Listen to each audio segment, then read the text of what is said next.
Dak Prescott has been very consistent with the division. He has took us back-to-back 12-5 seasons. You know what I mean? He has winning records above. You can say what you want about the past 7 years, but on our division, he has been owning it for years. Are you a Dak rider or are you a Dak hater? Before he broke his finger, I was a rider. Now, nah. They need to let him go now. You know Dak Prescott's watching this right now, right? Actually follows the CanFan podcast. Let's go! Let's go, baby! Cowboys Nation, son! Let's go! Cowboys Nation represent! Cowboys Nation represent! Let's go! Crack 'em if you got 'em. Crack 'em if you got 'em, son. All day, every day. Crack 'em if you got 'em, Seattle. Here we are at Lumen Field. And is that a Harry Potter reference? Maybe. I don't know. I've casted a lot of Lumen spells. Lumen videos. We want to see Deuce represent. We want to see him repeat. I want some repeats. And I don't need 3 beats if they repeat. I don't need 3 beats. I don't need if 3 they beats. repeat. If they repeat. Let's go. You don't think we're gonna make the postseason? Maybe wild card. So this is Maybe wild card. This is where I'm like, I'm good for a good ribbing, but like to say we're not gonna make the postseason, now I can't even argue with you because you've sucked. Oh God. You know it too. You know it. Who's your quarterback?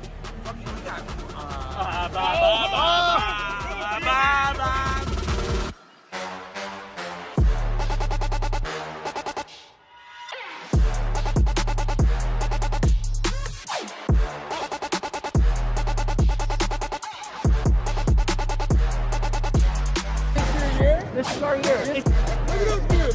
Look at those moves. Look at those moves. Look at those moves. Let's go! Let's go! Cowboys! Let's go, baby!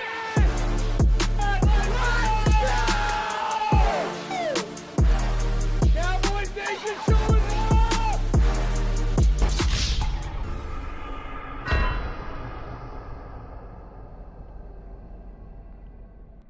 Most pristine athletes in modern history playing in the NFL. Even the offensive linemen are incredibly athletic. I mean, these guys are over 300 pounds, and you know they can Not only the size, but the speed of the linemen. Are you kidding fly me? on the field. You're telling me a guy that's 330 pounds meant to block a guy that's 290 pounds is faster than me, a sporty 240? High 240. High 240. High 240. I could beat any one of those guys right now, and I've drank a 6-pack. What?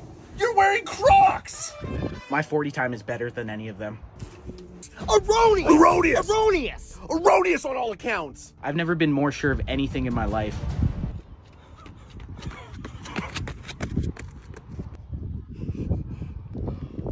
How'd I do? 13-5. Final quarter, here we go, baby! CD for the CD, baby. And I'm going for 2. Woo! I don't know why my safety was just playing off so far. Tackle him. Yeah, well, I might be a boomer, but you sound like a pipsqueak. You don't even know how old I am. No.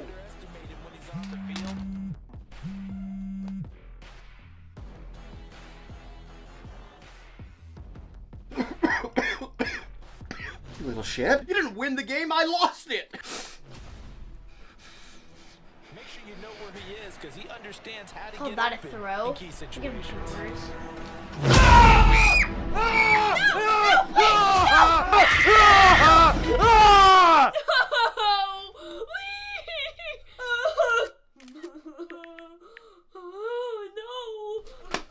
I might be old, but at least I don't still piss my pants.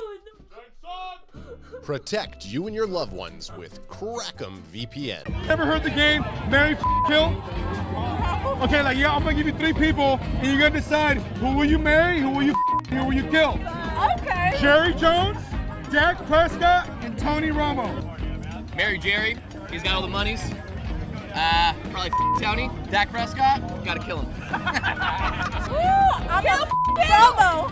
She's gonna Romo. I'm gonna marry Dak. She's gonna marry Dak. I'm gonna kill Jones. She's gonna kill Jerry Jones. Who will you marry?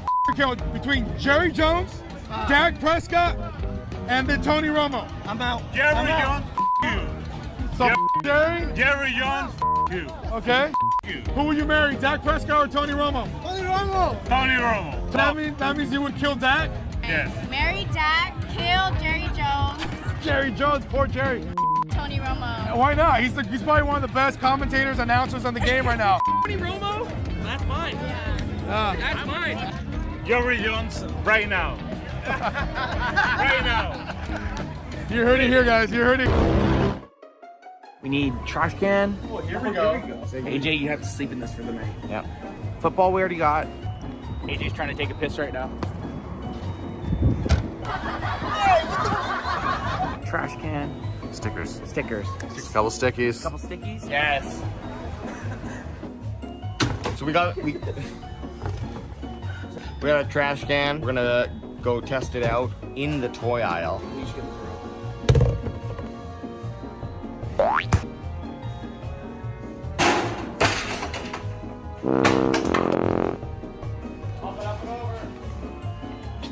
You're not getting it first. First try. He's not getting it. Give these guys a shot. They'll win a jersey if they get it.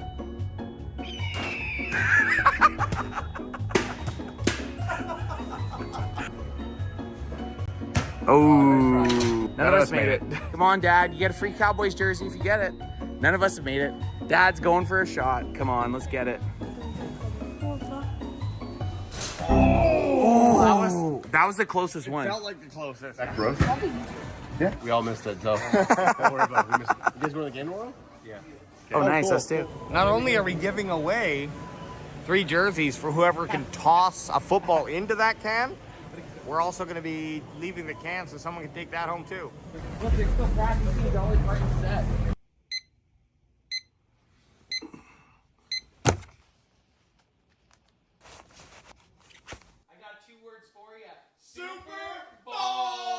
Hey, guys, what are you doing here? Game day, baby. Game day, baby! Woo! Kickoff's a month away. Yeah, but we gotta get our reps in. Yeah, they train, we train. Crack 'em, bro.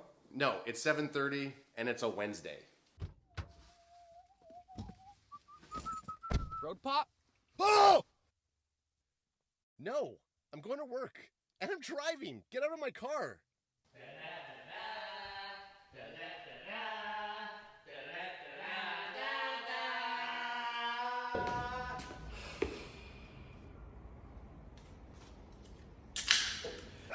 Cowboys, we got him.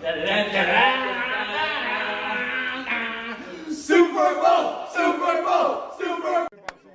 Let's get it. Guys, can we just get one? I mean, Let's just get one. Doing the mojo moment. We got Dak Prescott in there. What they do is they're running one play, and then right after they just kick a field goal. TP20 to the out outside. to the left, gets tackled Swallowed behind the up. line by Micah. Micah and his gang. The linebacker. Linebacker gets So they're going to back. come back out. Again, it's going to be Aubrey. He missed his first field goal Was it attempt. short or left? Aubrey missed left. Let's see if he can put it through this time. It is Short! short. What the f? Over 3. That was like a 50-yard field goal. Oh, was it? That was a 50-yard attempt. Yeah, but it needed to be 54 yards. I mean, that's over you 3. still, you gotta at least get the distance. Go for 2 You know, next get the time. distance. Just go for the first down conversion.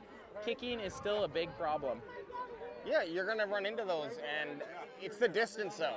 Accuracy, okay, you can miss that from 50. I'll give you that. But if you're not hitting it, if you're not kicking it 50 yards, So the issue right now, that was the third mojo moment and the third missed field goal attempt. Going to run out here, and TV Tristan Viscano is going to go for his second attempt. you gotta go through all the motions, okay? Yeah. So what they're doing, they're running the kicking team off. They're practicing in a last-minute situation, having the kicking team try to get out there in time to kick a game winner. There's been no game winners kicked yet, Unfortunately. unfortunately. Here it is, though. Let's go, Tristan! Come on! Here we go. He's hitting this. He's hitting this. Yeah, What practice is for? Make your mistakes and then correct them. He's gonna crank this one. He's gonna boot it, and that one is Far left. wide Far left! Wide left. Distance. He's got the distance. I mean, I don't even know why I'm surprised anymore. Yeah. So we just lost 4 games on game-winning kicks. Crosby's available, right? Yeah, I think so. I think. Got to get someone. So yeah, he spikes it. Let's get bring Aubrey Aubrey back out. Aubrey out for hopefully his first made field goal. 1. Here it is. Let's get it. Guys, can we?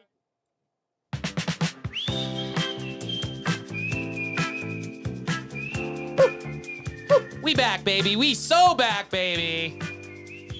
On this fine Sunday afternoon in British Columbia, Canada. I'm starting my old song here. I knew it was coming. What you gonna do today? It wouldn't be the same if you didn't do some sort of song. Oh, Sunday service. Crack 'em if you got 'em. Crack 'em if you got 'em, son. Anson thermal view, right? Anson predator view right now. I gotta go fix that camera. I'm making this noise, or sound. Looking for my next prey. Predator. Predator doesn't talk though, does he? No, he goes.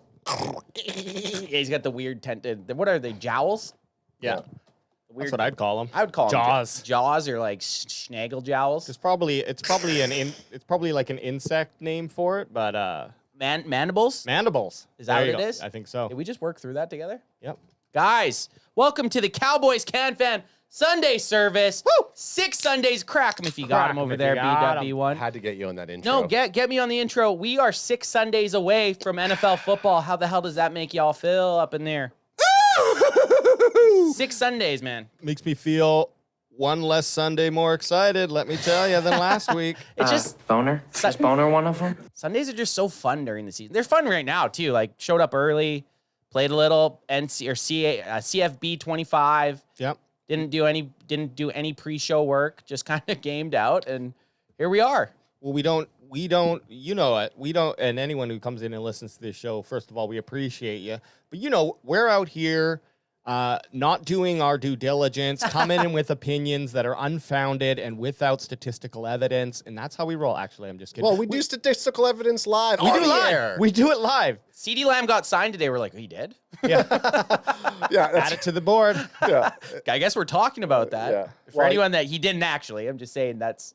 I'm actually really funny on that. It just made me think, like, if, and I'm wondering out there in chat, if you're listening, put in your answer as well. But if this happens to you, but we all have friends who are not like diehard Cowboys fans, but when any news, like when CeeDee Lamb gets re-signed, and I say when, someone's going to send me or us all a message and be like, CeeDee Lamb signed. Yeah. It's like you don't hear about him anything. And I'm not saying that's bad or not. I just love that like people know how invested you are in the Cowboys and they want to break the news to you, right? or it's the reverse one too, when any kind of like funny cowboy meme comes out after we lose, and like 3 days later someone sends you a meme that you've seen that same day, and they're like, you just have to laugh. And you know, I say, hey, look, and I'm thinking of this one guy that always sends it to me days later. I'm like, dude, like I'm in the trenches. I've seen like 8 of these already. You're like, I already made this meme in my head. Yeah, I'm on to week 8 already. Yeah, I've memed out. And this one just goes out to the bandwagon boys because we're Tag team champion of the world. both rocking our Capital Boost shirts. So what if I was a wrestling champion in the WWE? What belt would I have? Because you guys are the tag team champs. Intercontinental. You would be going hardcore. You would be going hardcore for belt. No, European. I'm going back. I'm going way back. Okay. You got the European. No, because like Barry was totally off. You're more of a classic Arn Anderson style wrestler. You'd have like an NWA world title. You'd have like a regional title that was from the old like 70s, 80s. Okay, I'm all right with that. And I did say in my question WWE belt. Yeah. Oh, and the current WWE belt, because it seems like every single fucking person has a belt. In the WWE is there just too many of them? I don't know. I haven't watched wrestling, and I know that they've probably eliminated the belts that I liked. I liked Intercontinental. I think they still have that, Razor don't they? Ramon. They brought the IC back. Oh, did they? Yep. Well, anyways, my actual good wrestling knowledge stops around 2004, maybe. Attitude Era. We already or maybe a little. We talked about it. We were getting flack about that. Yeah, we grew up in the Attitude Era. With that video that we posted saying that we were forged in the Attitude Era, someone commented, "You guys are gonna get flamed so bad for this." I know, like why though? What do you mean flamed? Flamed like that forge I was in? I got 2 words for him. Yeah, suck it. We got 2 words for you. Suck it. that guy will get DDT'd. He will get Stone Cold Stunnered, rock bottomed. Yeah. Power bombed, razored edged. I was gonna say all the good ones. I think you'd be like an Arn Anderson brawler, but then you'd also have in your like repertoire, your tool bag, if you will. You'd have like a swanton bomb or something. Just like one top rope, like one pay-per-view a year. Yeah, you just like leap off the top rope and go through a table or something like that. That'd be good. That's what I see. Well, guys, we're 6 weeks out from the NFL season. We're only a couple. The Cowboys training camp starts in a week and a half, I think. I know. We're what, July? It's like next weekend, isn't it? Opening ceremonies for Cowboys camp is next Sunday or next Saturday. Speaking of training camp, go ahead and watch that Oxnard Ultimate Guide video on our channel if you haven't checked it out. Yeah, give us a boost and a like on that one. We should, we just posted it yesterday. Check it out. It's to try to get everyone that hasn't been to Oxnard and is trying to figure out what it's all about. It's a very informative video. Kind of not usually our style, but maybe something that's going to get added to our repertoire of videos. Yeah, it's one of our. It's more of just a I don't know, like how to enjoy training camp 101. It's specific for the Dallas Cowboys, but you know, if we get any of those Green Bay Packer fans that drop in here once in a while, the pack attack. Yep, I'm talking about you. You know, it's probably relevant in ways to a lot of training camp. So if it's something you're going to do, highly recommend it. And we will be there this year, August. 2 weeks, man. August 5th to 9th. 5th to 9th. We're rocking the streets of Oxnard.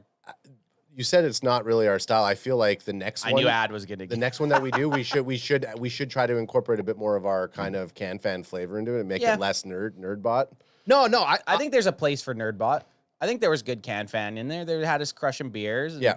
I'm just saying, like a little bit of humor, quick humor here and there. I kind of forged this one on my own to try to get it through, and then kind of went back and forth. I think that if the three of us were to write the next one, we could probably incorporate a lot of that CanFan-esque style that we're talking about. This is a little behind baseball for those of you, but this is Sunday service. We're allowed doing that. I humbly disagree. No, I was waiting for that. But not saying that because we're going to do those anyways. This one had a specific point, and it was to share how to get the max out of your training camp experience. Now, I thought it was like entertaining. That doesn't mean that it was funny, but you certainly picked up on our vibe. Yep. I thought so. So for sure. There wasn't any sideways beer chugging though. There's a lot of like there was some beer chugging. You got some beer chugging. Like you get some beer. You got some beer chugging in there. Just no sideways. No sideways. Can exploding. Can piercing. Beer chugging. There was a crack. The booth girl. The booth girl. The drink and girl. Boots.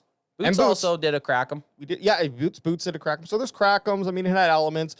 I don't think it was modern day Star Wars in that it was completely kind of not what we're used to. I agree. It was within our realm. Our realm. So Do, baby. kudos. That's what we do. Guys, what do we got up in the realm of the Cowboys going on today? Was there something? Nothing. Nothing. All right. So we'll see you guys Wednesday on the main event. And if you know any Cowboys fans or people that hate the Cowboys,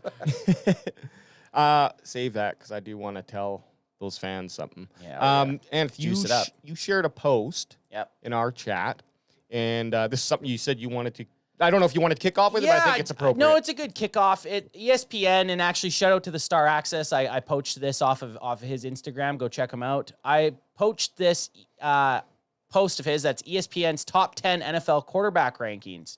And they have the top 10 guys that ESPN thinks. And I'm just going to read through them. Patrick Surtain, Denzel Ward, Sauce Gardner, L'Jarius Sneed, Jalen Ramsey, Trent McDuffie, Jar Alexander, Jalen Johnson, Devin Witherspoon, and Derek Stingley Jr. What is wrong with this list, guys? There's no Cowboys on this list. Well, specifically, not specifically. No Deron Bland or Trevon Diggs, which should both be on the list. Both should definitely be on. I wouldn't care if they were 9 and 10, but both those dudes should be on this list. Yes, Jalen Ramsey has been really good, but he wasn't good last year. Deron Bland was a better corner than Jalen Ramsey last year. Trevon Diggs, sure, he was injured for the majority of the season last year. He should still be up there, I would say, at 4 or 5. My only explanation for Trevon Diggs not being up there is because he was out for a year. But come on, you got to give the guy, he had 2 great seasons prior to his injury. Yeah, I think it's just, disagree with these names. All of them are quality CBs, high quality CBs, but it is odd that I think at least Bland or Diggs should be on. One of them should be on. One there. of them should be on here. Yeah, I'll take 10. I guess what Even if you get beat in coverages or whatever, the reason for them not being on there, and sorry for cutting you off, but Deron Bland has another flavor. He can pick the ball off. He can score touchdowns. That in itself, the guy was in running for Defensive Player of the Year last year. Yeah. I guess if we're talking about straight up stats from last year, I would even say if you just take up like Derek Stingley Jr. or Devin Witherspoon and you put them against Deron Bland's stat line, who has a better stat line? Well, I'd like to. Could we throw up PFF and just throw in maybe just the last three, like Jalen Johnson, Devin Witherspoon, and Derek Stingley Jr.? I'm not contesting the top 5. I'm just saying like these bottom of the barrel guys who are all solid CBs. Yep. That's what I mean, though. Like I can't see them not being at 9 or 10, right? Yeah. You're telling me that they're I guess they're 11 and 12 in ESPN's mind, but. I don't know. I don't know. Jargs Alexander, he had a okay season. I still think Deron Bland was better than him. I don't know.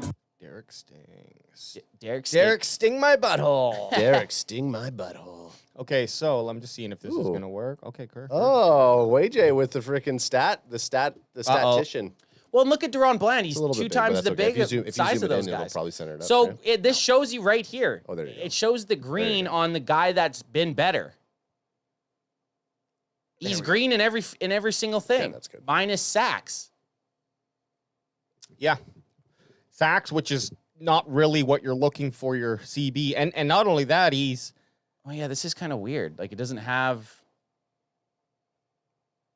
Well, this is. I mean, it goes into our argument, though. I guess you can look at this. It breaks them down. Only Sting. Oh, I got to be well, here's Deron Bland and Stingley Jr. Stingley J. So Deron Bland, more tackles. He had 123 combined tackles, 4 tackles for loss, 14 interceptions. Granted, they played in the same seasons. I think this is their careers. This is combining. Yeah. But seasons. still, they're still from 2022. Yeah. Deron Bland has 14 interceptions. Stingley Jr. has 6. And you're telling me that Deron Bland shouldn't be on the list just from that stat alone? Totally. He took the ball away 8 more times. Just for that stat alone, and then you just look at tackles too, 91 to 63. Right? QB hits. It's just, I don't know. But interceptions, you'd think, would have the highest weight on them. You would think that. But every time we argue with people online about our CBs or anything like that, it's about how many yards did someone give up. So I don't know what the yardage like that someone had.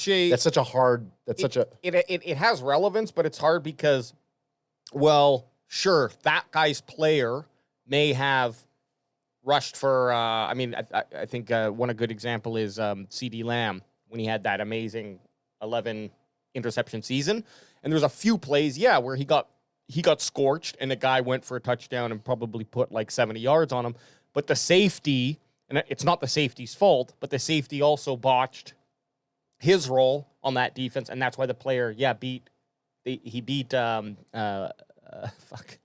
So they have he beat Diggs. He beat Diggs, but he dug him out. Stingley Jr. PFF's pretty much the gold standard for comparison. Stingley Jr. was an 81 overall, and Deron Bland was a 90.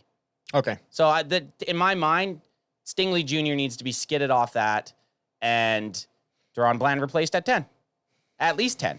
So at least. If we're going, anyway, just going from last season, people playing. Well, how the fuck else do you judge it? How else do you judge a top 10 list? But I'm saying, because we were talking about we're talking about Trevon Diggs, if he should be on that list. Well, fuck Trevon Diggs. Yeah, Deron Bland's not even on the list. I know, but I was agreeing with you just to get yelled at.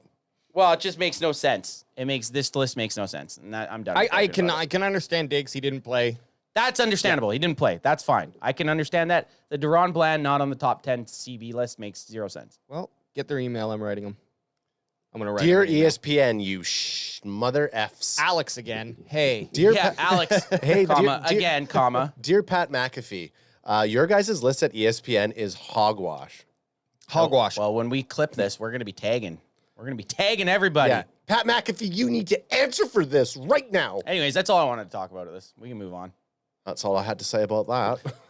Sweet. Okay, well, the next thing that we have on the docket is the CeeDee Lamb, and was it today that this kind of broke, or yesterday? Late yesterday. So CeeDee Lamb and Dak Prescott, there was a rumor out that negotiations have progressed in a positive way for both of those players, and I believe that what I read was CeeDee Lamb was closer to being signed than Dak Prescott.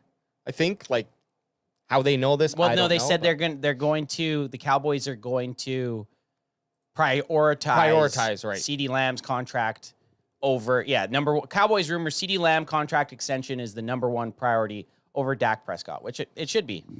I think we're all in agreement that it should be. Yeah, it's really rough for me because unless you need to free up money using Dak's contract. Well, this is the thing unless that coexists with each other. Right, and it all comes down. I think the more I think you have a better chance of negotiating with Dak throughout the season and signing him. Let's say you can only pick one. Locking up CeeDee Lamb is probably the better move because you can. I'm assuming that Dak wants to finish his career as a Cowboy, just like if it can work out. So I think that gives you a little bit more of a. You can use that to your advantage. A leash a little bit. Well, Dak already said he'll play, right? He's not holding up. He's not holding up. CeeDee's not even going to go to camp until he's under contract, a new contract. And as wide receivers they can be a little bit more prissy about that stuff. I told you we're getting both signings while we're at Oxnard. Oh, man. It's going to happen. I'm calling it right now. We picked the perfect time because camp goes through a little bit, and then stuff starts happening, and then the Cowboys brass is going to see how much they need CeeDee Lamb in that offense. And they're gonna sign him. So we'll probably be there when CeeDee's. I hope we're there for CeeDee's first training camp practice ever. There was also I think at the end of the day, once one goes, the next one's gonna come shortly after. What are your guys' thought? Like, do you think Micah I don't think they need to really even sign Micah this year. Push you don't worry about Micah and you take him up on his 5th year. You take the 5th year and then you start negotiating. Yeah, use that time to then do it. And it's better for Micah because I think he'll probably have a breakout season, even though his seasons have been pretty decent. I think this is a season where he takes it up a notch. What's a breakout season for Micah, you think? Like a stat line from? Like just showing up in the second half of the season of the playoffs. That's fair. He's consecutively the last 3 years he's gotten over 13 sacks, right? Yeah. What was his stat line? So I think he had 14. I think it was like 13 and a half, 14. I'm pretty sure was his stats from like year 1 was 13, year 2 was 13 and a half. I think year 3 was 14. And then who's eclipsed him the previous, like what's the kind of the top end of the 20? Sacks? 20 sacks. Yeah. Like there was multiple players that were in the high teens, low 20s. The record's like 22 and a half. Yeah. I definitely don't think he's going to break it. I don't think coming out for him is going to be breaking that. Sack record? Do you need him to break it? Man, no. How about breaking the Cowboys sack record? Breaking the Cowboys sack record would be good. Which I think it's 20 and a half by DeMarcus Ware. I think just if 21 and a half. Maybe. I guess it's almost like this is one of those things where it would be more of an eyeball thing. So if you're noticing him second half of the season coming out and making those big plays that we typically haven't seen a lot from him, that's where it's going to feel more of like a breakout season. And that's what I'm saying. It's kind of like a weird. We'll know when we're watching. It's like, holy shit, Micah's playing. And stat line, regardless, he's showing up on these plays. That's I think what's going to happen. I think he's going to be that guy who really carries the defense through the next part after the bye week or second half of the season. So on top, like sacks are great. I'd be happy if he just kept it in that 13 to 14 window, which he's done. But I'd love to see him. So his best tackles for losses was in his rookie season. He had 20. Last year he had 18. So I'd love to see him improve on that. 25. Yep. Just meaning he's getting in the back more and tackling the running back, right? So still doing the same movements. Quarterback hits, his most was last year where he had 33. His lowest was 26. Yep. So he's in that range. And I'd like to see him, again, eclipse that 35. So if his sacks remain the same, but we see improvements in tackles for losses, we see improvements for quarterback hits, to me, Those are the two things go. If those go down, but he gets 15 sacks, it's kind of a wash. It's kind of a wash because you're like, okay, great, you sacked the quarterback one more time. Yeah. Which, hey, I'm not going to complain about, but you also did not really affect the game other than sacking the QB. What about 20 sacks and those other ones go down? Oh, you got to take that. Take it all day. Yeah, of course. You got to take that. I'm not going to complain. That's a significant that's a improvement. big increase. Yeah. That's like a 28% increase. Yeah, it's just wild. But like, so you're going to take that all day. So like, let's just see if we see more activity from Micah the second half of the season. His sack amount could go easily between 16 to 17 sacks for the season, and then a lot of his other stats would go up a bit more. No, than what they currently are, right? Well, he's gone from 13 sacks year 1, 13 and a half year 2, 14 year 3. So if that continues, it's 14.5. Right. Yep. Or 15, like or 15. Sure. Yeah. But his pattern right now is just every year at 0.5. Yeah. So by the time he retires, by the time year 11, holy, what would that put him at year 11? You know what? It's another interesting one on there too. He had in his first 2 seasons 3 forced fumbles each season, and then last year he only had 1 forced fumble. Yeah, he's not ripping and gripping. It would only put him up to like 17 and a half or 18, which would still be pretty good for an 11th year player. Oh, yeah. You'd be pretty happy. So this is another thing that 1 forced fumble is a little jarring because out of those 14 sacks, you can't tell me you didn't have a chance to rip the ball out of the quarterback's hand. Like maybe that I get it. You sack the quarterback 14 times, but at some point you should be trying to also rip the ball. It's such a hard position to be in, trying to sack the quarterback because the way that the rules have changed. You're scared you're going to get a penalty. Yeah, man. He doesn't. Yeah. No, it's not. He doesn't. The way he tackles is very soft. I don't mean he's soft, but he plays to not get a penalty on those hits, which is super smart, and I respect that. But I think that's why we're not seeing him swing his arm wildly. If he touches the helmet of a QB, that's a penalty automatically. If you're ripping and gripping, player. that's a better chance. I need you to stat boy for me. What's Nick Bosa's forced fumbles last year and TJ Watt's forced fumbles last year? Now we're getting tasty, and now we're getting juicy. Stat boy. And who was the other? Bosa? Yeah, I think TJ Watt had like 3 in a game. Sorry, is that Joey? No, Nick. Nick. Fuck. Joey. Stephen White says, hi, y'all. What up, Steve? Hey, Steve. On this, or Steven, on this fine Sunday, go ahead and crack him if you got him. Crack him if you got him. Drop a like on this video too, if you will. You know, it's been a while I've begged for one of those. Steve White's one of these. Smoke it up, smoke it up, smoke it up. Steve Chillian. No, that's Steve. Nope, Stephen White. Oh, Stephen White, right. So Dak, Parsons, TFL's 18. No, okay, you're going to give it the whole stat line. Yeah, TFL 18. Can you get it up on the screen, AJ? I can, but it's going to be 3 different pages. So. Oh, okay, don't worry about it. I mean, I kind of like just watching you work through it, to be honest. Yeah, okay, sure. So TFLs, this is Micah Parsons. TFLs last year, 18 quarterback hits, 33. Now we're going to bring up only one forced fumble. Only one fourth fumble. Now this is Nick Bosa. Yep.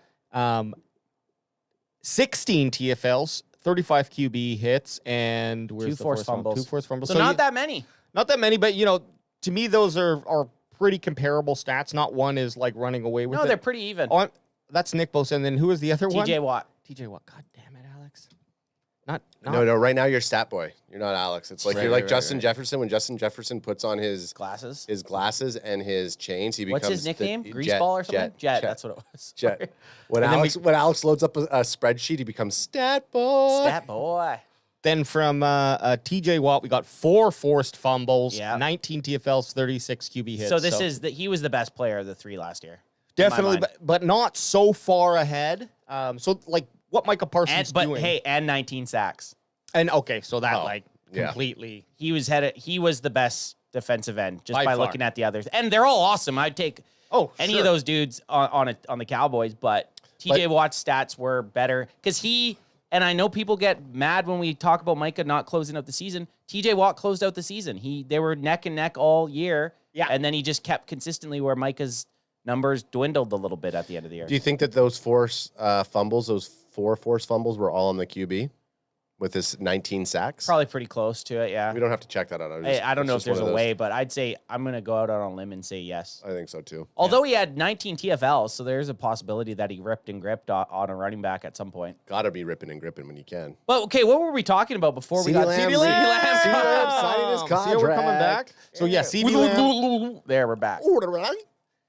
Yeah, like Ant said, and I think I'm drinking the Kool-Aid. We're gonna see a signed CeeDee Lamb contract and Dak Prescott by the time we leave Oxnard on the 9th. I just want to see CD, man. I want to see him there. I think we're going to see him, yeah, definitely before the 9th, because I think they'll want him for that scrimmage, don't you think? I don't know. Last year, do you remember seeing him a lot? CD? Yeah. Yeah. I mean, the thing with wide receivers, they do the drills, right? So when they're doing the drills, it's kind of tough, but not really. We didn't see many big plays. It was mostly, I think, Brandon Cooks, and then we saw a lot of Turpin and Vaughn. And yeah, and a handful of the who's going to be wide receiver 4. Yeah, I think it makes a lot more sense because we don't need to run CeeDee Lamb through any training camp to see how he's going to perform. You know, and it actually might help out the young. I hate to say it, but it might help out the younger receivers. Him not being around for a couple weeks. Then they get some of the guys are going to get 1 reps. You have to kind of mix and match the offensive wide receivers a little bit more. So maybe you find your 5th and your 6th, 3rd, maybe even. So we saw a lot of Diggs. We saw a lot of Diggs and Parsons last year. Those were the 2 that we were really watching. Just going through the Oxnard tape, it's like, oh, we were always talking about. Toss me one, son. We were always talking about Diggs. Did you get it? Sorry. That was. Well, I guess bad hands just runs in the family. That's a pick 6. Look at the fucking cat. That's a pick 6. Sideways beer shot. 36 minutes. So for audio listeners, I threw. You know how we do. Me and Ant are actually usually on point. Well, I came in. Oh, look at this. And I just threw a big sloppy dead duck to Ant. It hit the microphone, exploded all over it. I mean, like a champ, he drank the rest of it. But watch your mic there. It's lit. It's littied. It's drenched. Should be fine. Just mute me. You guys go. I'll clean. You guys talk. I'll mute me and I'll clean. I don't even know what I was saying now, but. Okay, so well, I was asking to toss me one, but you could just hand off to me. Well, I always just hand off to you. Thank you. Hey, you know what it was, Anthony? You're using a bandwagon boy koozie over there, and it's just not used to it. Hey, go ahead and flip that cushion if you need to. Just it's planes, trains, and automobile style over there. Yeah, that was okay. So we were talking about CeeDee Lamb re-signing. We were talking about who we were looking at. I was saying Parson and Diggs were the ones at camp that we were really seeing a lot of action from, and maybe it was just because we were watching them. We talked for almost an entire day and a half about Brandon Aubrey and that other dude that fucking didn't make the team. Whatever his name was. Yeah. But Descaso, yeah. But that was literally the tail of our first bit of camp was the kicking. Yeah, well, that was the big question mark, I think. Who was our kicker the previous season before we found Money Maher? Yeah, Money Maher, which he did well, but obviously we were like, okay, we need a kicker. Yep. They really shit the bed during camp, which goes to show you there's more to what we see, obviously, because then Maher came in and did a phenomenal season. Missed his very last kick of the year, very last. He missed those 6. Remember, he missed those 6 in a row. No, that was Maher. Yeah, Maher. Oh, you're talking about Aubrey. Sorry, Aubrey. From a training camp where he went 1-7, and we were like, this is horrible. Switch back. There we go. How distracting is that? How do you feel? Wet. Okay. Sorry about that. I feel like I pissed myself. You know what? But this is part of the game, okay? Sometimes your QB. It was like not a good when QB. I watched it coming towards it, I was like, "Oh my god, that's fucking smashing the mic." Anyways, we're good. Sometimes it hits the mic and it just bounces off. For this one, it definitely. Go ahead, crack him if you got him. Crack him if you got him, and that's for crack him if you got him. The worst part about it is we didn't have that. We only had it got us down to 9, 3 each. Yeah, that's okay. There you go. Okay. Woo! Alrighty, we're back. We're live. Well, and one for the couch. One for the couch. Okay, so CeeDee Lamb, we're all in agreement CeeDee Lamb's going to be signed during camp. And I just wanted to. I think it was if he was the priority. Right. Who's the priority, Dak or CeeDee? We'd agreed it's CeeDee. But coming up to this camp, a little bit of a detour before we hop back on our main train. Who are you, or I guess positions or players? And I think we've talked about this before, but just real quick because it's on the mind. Players or positions that you are going to be watching religiously when we're there in Oxnard. Well, I'll definitely be watching running backs and wide receivers because that's typically what I'm locked into right now as a wide receiver halfback coach. Oh, so here we go again. No, it's naturally what I'll be watching. No, yeah. I'm like the offensive line. I want to see some of these fucking 1, 2, 3 round picks that we've been taking. All of our draft picks this year, I want to look at and I want to see them in person and kind of get an idea around them. Put your hands on them, maybe kind of feel them I'm gonna be going 5 times zoom on Diggs's knee. I just want to see if there's any type of. Well, I think that's a good call on any of the players that are coming back from injury. Yeah, I mean, I saw there were some really good videos. I mean, you can't really make anything of it of Diggs training. He's still got a leg wrap on, but he's doing a lot of lateral movements and was hopping over like a high jump. Yep. Size type of hurdle. And so I think that's like, okay, great. Like he's actively pushing it. But the problem is you take off that leg brace and it's more, I think from what I've picked up from players, it's more of not believing that your leg can handle, like there's something in the back of your mind when you go to cut, you're like, you're not going to cut it.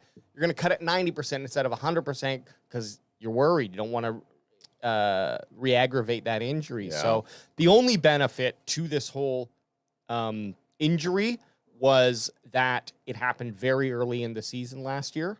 And so he's going to have a full 12 months of technically recovery time. True. That's that's a same with Overshown. So guys, and Overshown too. Shit, I forgot. All the ACL boys. There's Trevon Diggs, DeMarvian Overshown, Durden. I can't remember his first name. David Durden. And Stevens. Right. Stevens, actually, I think... that'll be a fun guy to watch. I'd love to see Stevens come in and take the number 2 tight end spot. Not like, obviously, you want your second-round pick from a year ago to take that. But Stevens had so much promise. I think he would have been the number 2 last year. Dude, remember how good he was at camp? Very good, yeah. It is camp, but still. But still, he was playing lights out. And he actually had a touchdown in preseason. Yeah. So he was playing pretty good. Yeah, so that's those are the ACL boys. Do I look like you guys picked me up from Walmart? Yeah, totally. Because I'm like, is he wearing an undershirt with his with his current shirt? You're missing some mustard stains, but yes. Well, we can just get you to throw me some mustard. and it's gonna get all over the mic and not you. And just for the record, for anybody who's watching, that's straight from Thailand. That shirt. No money, no honey, no dun dun dun dun dinky. I'm glad it was here. And that's not racist, okay? They say that to me. They sell it? No money, no honey?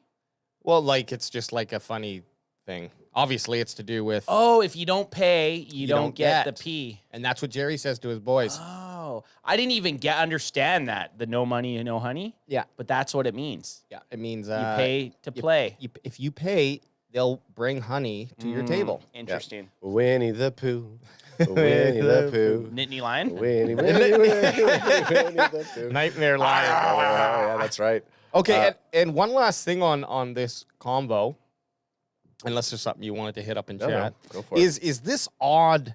Because I don't even know what play Houdini means. I thought it was a sexual thing at first, but Stephen Joe says Cowboys trying to play Houdini to keep team stars around Dak Prescott. It doesn't even make any sense. So Houdini's to like pull a trick or make a trick or to, I guess, are they trying to pull a magic trick by keeping everybody together? Well, but wasn't he usually like disappearing or? Yeah, it was an illusion. I think it's a word. I think it's got to be. Actually, yeah. I'm gonna Google it. Google what does doing a Houdini mean? Maybe he's just trying to. He's saying, well, Eminem came back and he's talking about Houdini. So to appear, vanish, or escape a difficult situation quickly. Okay, so they're just talking about, they're talking about the situation in itself. Right, and that makes sense, I guess. But, I mean... It makes sense a lot more now that we Googled it. Sure, and yeah, exactly. I still like to think that Stephen stupid. Jones was in his underwear and smoking a cigar when he said that. It's a problem that I'm sure all teams in the NFL have. I think playing Houdini, having to play Houdini, having to play Houdini with your team members. But Jerry Jones did say this quite a while ago this season, though. This offseason, that like it's a good problem to have when you have this amount of quality players. It just sucks that they all line up one year after the other. But that's like, I don't think any team in the NFL would say, no, I don't want that. Make it easy. It's like, no. If any team in the NFL is like, okay, you can have Lamb, Prescott, and Parsons, but you got to figure out a way to sign those guys. Every team would be like, yep. Well, that's what I don't understand. We'll work it out. That's what I don't understand with people that are like, trade them. Yeah. Get anything you can. It's like the whole point of draft. Then why even have a draft? Why even have a draft? The whole point of a draft is to find players that are going to be superstars that you eventually have to pay. They found 3 of them. They have Dak Prescott, Micah Parsons, and CeeDee Lamb. Those guys are all superstars. You have to figure out a way to keep them all. Look, this is the same.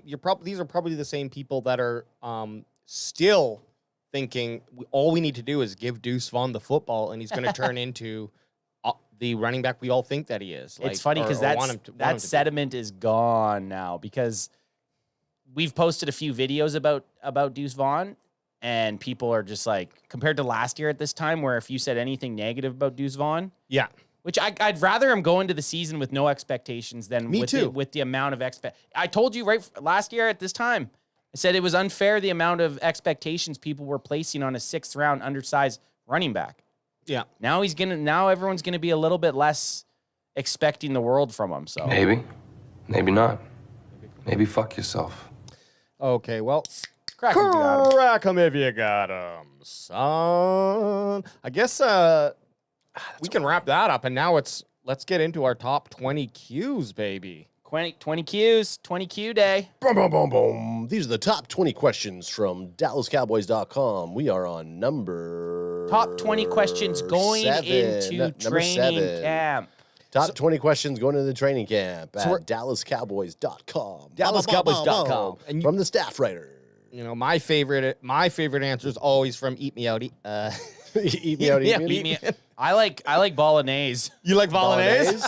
Oh, what about What about no Patrick No? Oh yeah, okay. Yeah, but he gave his own nickname to himself. I like our nicknames. Our nicknames are bad, but look, maybe we should call him Patrick Should Have a K Walker. Patrick Big K. Patrick Only K. Only K. Special K. Like okay. A drug. Patrick OK. Patrick OK. But here we go. DallasCowboys.com. The staff writers. Question number 7 out of the top 20 questions for Cowboys Nation this offseason is, can Trey Lance overtake Cooper Ridius Rush? Cooper Ridius the third Rush. Cooper Ridius the third. I definitely think that Trayton Lance could take over Cooper Rush. I tend to agree, and I think it makes sense before Anth gets to say anything. No, and actually, you know what? Let's just keep it on this side of the table. Hey, let's keep it on side. Hey, go ahead and spill some more fucking drinks over there. That was a botch catch. Hey, and actually, totally on the receiver. This should be clipped, and we should get a sponsorship from Rode, because we just proved to them that their mics are definitely battle tested, right? Yeah, I mean, hey, what's up? We're CanFan here. We're going to be throwing drinks at microphones to see if they still work. That'd actually be a funny That clip. would be good, actually. But first, we need some sponsors to actually before we ruin all our shit. We need some sort of payment. But I think it makes sense to test Trey Lance. We know what we got with Cooper Rush. I don't think Rush is sticking around after this year. I think if I was him, I mean, sure, it makes sense, but you got to figure out which way you want to go with these two guys. But here's the other caveat: is what's Trey Lance? Trey Lance is on the hook for 2 more years on the current contract he has, but his next year's contract is for a backup. It's just unreasonable. I think it's something 15 or 20 million or something. It's unreasonable. So they're in a bit of a pickle with their backups, because Sure, let's go ahead. Let's push Trey Lance. Let's see what he's got. Potentially line it up for whatever week 8 or week 9. I don't know if they switched the trade deadline, but a trade deadline trade. Have him come in, perform very well, and if he does ever play any games, hopefully due to the Cowboys just smashing teams that they have to bring in the backup to just kind of run the timeout. That would be really great for the Cowboys. We know what we got in Cooper Rush, so it's really Trey Lance's abilities that he can showcase, and if he does, he'll take over. And I would like to see that because I know what Cooper Rush's floor is. Yeah, and his ceiling. I think you know what his ceiling is. He's going to be a great game manager. Talking about Cooper Rush, Trey Lance, we don't really know that, but you need to have them both compete with the same squad. You need to have them both have the same guys go out in preseason and see who's better with those groups of guys. I think you need to see that in all 3 games almost. Right. So we a quarter each or 2 quarters each, but it gets tricky because in regular season in preseason games, 3rd and 4th quarter is usually like 3rd, 4th string. So it's like you almost got to designate the first half to be team 1 with maybe Cooper Rush and then team 1 with Trey Lance. And I say team 1 meaning the guys they send out there, not the actual team 1. Right. So like 3 games, maybe you do game 1 in preseason. Trey Lance plays the first 2 quarters, or I think you got to go quarter 1 and 2. So I think but you're onto it. You're onto the right thing. I think Trey Lance game 1, Cooper Rush gets quarter 1, and then Trey Lance gets quarter 2. Then game 2 you get the swap, Trey Lance, then Cooper Rush, and then whoever played the best out of those 2 in those games gets the first quarter in the next game. Yeah, just to see set it home. And then if he's just performing well, I would maybe leave him out there on game 3, whoever it might be, to get a full half in. Yeah. And then put the other guy out. You got to see with like you said, with his contract coming up, you really got to know what you have with him. Yeah. You have to. And he needs to be the number 2 quarterback going into games so that if the Cowboys are in a situation where we blow a team out, it's not Cooper Rush going out there, it's Trey Lance. You need to see what Trey Lance can do under the ball. Under the center, sorry. In an NFL game. In an NFL game. So it's gonna make preseason interesting at least. Ultra Cowboy says, you don't get it. This is to Kyler Gaming in the chat. Kyler Gaming, you don't get it. Jerry and only Jerry traded for Lance. Jerry is tired of Dak. Steven wants Dak and Jerry doesn't. What did, then he goes, what did Kyler Gaming say? We traded 4th for maybe a backup QB ? Seriously. And then Ultra just came out of nowhere like fucking Sting from the rafters. Yeah. Sting from the rafters. And then he says Trey Lance is being developed the same way that Rodgers was. Aaron throwing mechanics was what caused him to fall, and Big Mike fixed it. Oh yeah, I guess that is an interesting little tidbit that Mike McCarthy had both those guys, Aaron Rodgers, and now he has Trey Lance. That's true. What if they re-sign Dak and they don't and Dak they don't have a trade clause and Jerry just doesn't, he'll give that Dak all this money in the world, but the no trade clause is out, just so that Jerry Jones could actually make a blockbuster trade offer to a different team for Dak. Sign and trade? Sign and trade. Like, here's the thing. Would be interesting. He wouldn't really need to do that. Like, he could just trade him. No, he can't. There's a no trade clause. Well, Dak has to. Oh, agree. and Dak. Sorry. Yeah, my bad, yeah. Dak has to agree. Dak would have to agree. I'm saying so it's such a saying weird. You sign him and then trade him to someone. Yeah. Fuck, could you imagine? Woo! That's AJ Madden right there. That's AJ Madden. And I'd do it. Oh, Ultra says he's been on vacation riding roller coasters with his kids. Oh, so shit, yeah, that's a good time. Ultra, if I rode a roller coaster, when I go to Playland, I get 3 rides max before I'm starting to feel you're a motion sickness guy? I never used to be, but as I got older in my age, it's like, okay, I can't do any spinny rides anymore. I'm like, actually, roller coasters I can do. It's the spinny rides. It's the spinny ride. Ad and I, when we went to Six Flags in California, we I don't know how many we rode, but probably 15 roller coasters. It was 116 Fahrenheit or 46 Celsius. Oh my God. Yeah. Hung over. Hung over as shit. Hung over. How do you even survive? Well, I mean, the two of us, we can crank rides. No matter what we eat or drink, we're still good to go. It was funny, though, because I'd never been on a roller coaster. We're going on a little side quest here. I'd never been on a roller coaster before. The first one we go on is the Goliath, which is 450 feet up. We get to the front of the line. I'm like, I'm not going on this. Ad's like, yeah, you are. You're not being a pussy. You're like, you're going on. I'm like, no, not a chance. He's like, you're going on. I'm like, okay, I got to go on. We got the front, the very front. Oh, yeah. It's like, That was awesome. And as it's going up, dude, it takes you 40 seconds to get to the top. You can see everything. And the heat's just burning you. Yeah. And then we did that. And I was like, we did that one. I was like, okay, let's hit every single one of these motherfuckers in this place. The dragon corkscrew one was the best. That was crazy. You're descending underneath, and there's nothing below you, and they kind of like put you in like a Superman position. We got and it does corkscrews and barrel rolls and stuff. We got to do. It sucks because when we go to the Thanksgiving Day game, they have that Six Flags right by AT&T Stadium, but it's always closed. You know what? It's always closed. Yeah, because the time of year. Oxnard to Six Flags is probably not that far. Fuck, we could we should do a Six Flag Wednesday day. That would be fun. Ultra Cowboy, as Alex, I thought you were gonna. He goes. He goes. We re-signed Dak. That means no Super Bowls for the duration of his contract. Even Galkin said the only way Dak is back in Dallas is on a team-friendly deal. That's why you hear Dak is talking to Jones. Maybe Stephen Jones he's talking about. I mean, Ultra, what are you going to do now that your boy Michael Galkin's retired?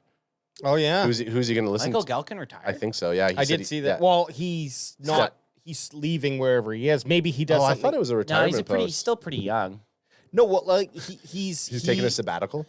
I'm just saying, like he's going to cover FIFA. Well, maybe he's just like, I'm just gonna do my own thing. I have enough followers. I have that's true. Yeah, that's not. And then like kind of just pimp himself out to whatever network. He's saying Todd Archer is his go-to guy. Oh, and that's Bandwagon Baba. She watches Todd Archer daily. She goes, I'll be talking to Mom about Cowboys. She goes, well, Todd Archer. Yeah. Like that Bandwagon Baba's number one is Todd Archer. 100%. That's good. But no, I'm just saying, like, these guys, after they get to a certain level, they might just be like, I don't want to deal with the corporate BS. I don't need bounty hunt yourself. Yep.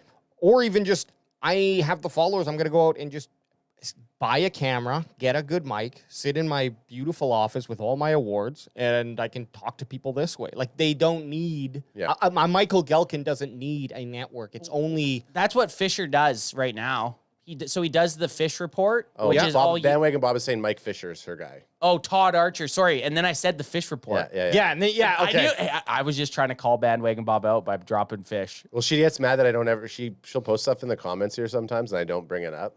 But yeah, sorry, she likes Mike Fisher. Yeah, she's. But Mike Fisher, she wants that. The fish. She wants to get hooked by fish, you know. But he does kind of like what AJ's saying. He's still with Sports Illustrated, but he has his own YouTube channel where every night he goes and he does like a 15-minute fish report. Yeah, as they should. Which is sweet. Like definitely but you're right. I think if they just wanted to go full rogue, you can. You're in that time where a company can't put the handcuffs on you to say you can't post your own stuff. Yeah. It's too accessible. It's like the norm, and it's better for the company to have people put extra effort into their personal brand to elevate their personal brand. You end up probably paying them more to the point where you might not be able to afford them or they decide to leave, so there is a risk. But ultimately, in that time where they're doing it, you're doing it together. It's going to benefit both parties. Oh, for sure. They need to go through that. Coexist a little bit. To get the exposure, most people. Not CanFan. And you can't pay for that type of exposure. Look at this. Look at me. This shirt. They would never let me on any type of TV with this, but we just carve our own niche out. And not even on Pat McAfee, because I'm the only one that wears cutoff shirts, bro. Okay. Yeah, we're about to get a cease and desist. Okay, so what do these Dallas Cowboys staff writers? What do Eat Me Out, Eatman, and the fellas have? And Bolognese? Yeah, and Bolognese. Oh, Mickey Bolognese up first. There you go. Zoom me out a little bit. There you go. That is a lot. We'll just read his very last sentence. Looking forward to seeing what Lance can do once actually playing in games, since he's appeared in only 8 NFL games and only starting 4. And not since September 8th, 2022, wow. all with the Niners over 2 seasons. So yeah, he wants to. Well, but he did. Okay, sorry, he didn't answer it in that last. No, sentence. I think what he's saying is like we need to see more out of this guy. So let's get as much as we can. Let's get him out there more than Cooper Rush. It's too early to say yes, he's going to overtake him until you see what he can do. Yeah. Well, and they also know what Cooper Rush is. Yeah. So if anything, you should have Trey Lance taking more snaps than Cooper Rush in preseason because. You know what Cooper Rush is going to be for you. Ain't that the truth? Patrick No C says 2 things are true here. Yes, it's possible for the former 3rd-round overall pick to beat out Cooper Rush in training camp. It's also not going to be anything near easy for him to achieve that goal. So I think it's the same thing. We need to see what this guy can do, and we need to give as much opportunity before the season kicks off for us to see that. Well, it's like a job, and any job you have, you're not going to blindly decide that your backup role without seeing what they can do. And before we get on to Nick, Eat Me Out, Eatman, I have a quick question here because Patrick made a point that I think brings a question to mind. If, let's say, it's kind of down to the finish line, the last 100 meters sprint in a 15,000-mile race. You got both of these guys. They both perform well, and a trade opportunity comes up, and the team's willing to take either Cooper Rush or Trey Lance. Which one would you trade? Same deal, like they're happy with either guy. Who would you rather trade? I'm going to give you the shitty answer. Do it. I need to see. You're such an eat me out eatman. I need to see what Trey Lance does first in some preseason games. And I do like that you went last 100 meters and then you went to miles. I think the Cowboys would actually get more for a Cooper Rush trade than a Trey Lance trade at this moment. I like what I went with the shit answer. Ad went with the good answer. Because everybody's seen what Cooper Rush can do, and backup quarterbacks are you need a solid backup quarterback. He's arguably been the best backup quarterback in the last 3 years. Yeah. What you think he would be better than an Andy Dalton? He's proven it. Okay. Cooper Rush has proven it when he's been put in. Okay, so Cowboys games, I think he's 5-1. Yeah. In games that he had to start, so that's pretty damn good. I would say this though. I agree with you, but I think it's more based on that large contract that is looming with Trey Lance. Now, obviously, it had to be restructured. No team's going to take him for that. No team's going to. So that's unless he fucking 30 touchdowns, no interceptions. No teams trading the Cowboys for Trey Lance for what the Cowboys traded for Trey Lance. Yes. A 4th round pick. I'll say that. Yeah, until they see what he could possibly do. But the thing with Trey Lance is because of this aura around him going as number 1, and then the upside for him is far better than a Cooper Rush. Well, physically, his physical trait ceiling, which comes with this restructuring of the contract if he comes in and he shows up and he balls out, right? I was watching some of his college highlights, man. Like, he only played really 1 year, but I could see why he was the first quarterback taken, or second quarterback taken. I actually want to see this show, and it's only going to be a short-lived 4-episode, only filmed in the preseason. Okay. And what they're going to do is they're going to send Cooper Rush and Trey Lance on a road trip to each of the games, and you get to you film them. They're hanging out. We're going to see how they do, and it's called Road Tripping with Coop and Rush. With Coop and Rush. Trey and Rush. And they become the arc is they're opponents or they're competing against each other at the start, but by the end they become brothers. Friends. They become best. They friends. get lost on the way. Your GPS isn't working. Whatever. Cooper Rush definitely uses Waze. Yeah. Oh, totally. Ultra Cowboy says people tend to forget that Lance won the San Francisco starting job over Garoppolo and Purdy, but he got hurt in week 2. Dak fanboys always leave that out. So he's saying that that Trey Lance does have the ability there. He just came in. We don't know what his season would have been had he not get hurt in week 2. I don't think that's true.